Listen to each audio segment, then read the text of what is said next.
Tinubu, put your 2027 ambition aside. Call for a referendum geared towards regionalization. And I bet you 50% of your problems will be solved. But you no go listen, because your problem is also you want to be the president. You want to continue as the president. But can you be a president when the country doesn't exist anymore? Keep quiet about this. I am done calling you to intervene in regards anything or whatever, because as far as I'm concerned, there is absolutely nothing you can do. I am telling you. And the fact is, I'm not even saying this out of my own. Let's look at the interventions you people are planning to intervene now. Is it not a joke? What are the Senate? How are the Senate thinking? What are they drinking? Calling for 100,000 men to be recruited into the army. For decades, you have succeeded in decades, you have succeeded in recruiting 170-something thousand in the army. All of a sudden now you want to perform the magic of recruiting 100,000, right? And once you have done that, you believe the whole issue will be addressed. Oh, I don't know how you are thinking. And are we talking about the same army that you have repentant Boko Harams in them?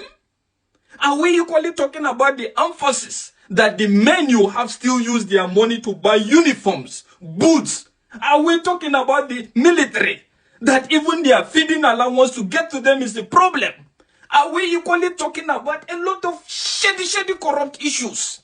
And nothing has been done in that regards. And let's face it, what 2 million men cannot do, basic technology can do. Looking at what is going on now, the armed forces is still operating the 1980s method of operation. That is to say, and we're talking about fighting a guerrilla warfare here. But you still believe in acquiring hillocks, loading people's children inside, sending them, leaving them in the bush, or whatever you believe that is what to address. It's not a game of number. It's not about number. It's all about technological advancement. Looking at the testament of that lawmaker that came out to talk about what progress they have had during Jonathan when mercenaries were employed. You heard him saying that there will be like just 10 in the room with their technological gadgets seen everywhere. And once they have noticed, they have gathered enough intels, they go on their chopper, and all of a sudden within 2 hours they are back. Neutralize all the radical elements and come in with picture evidence. But what do we have? All we just see is just headlines. The Air Force have bombarded so.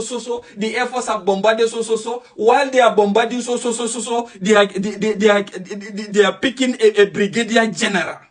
And I want to ask the senior officers, how do you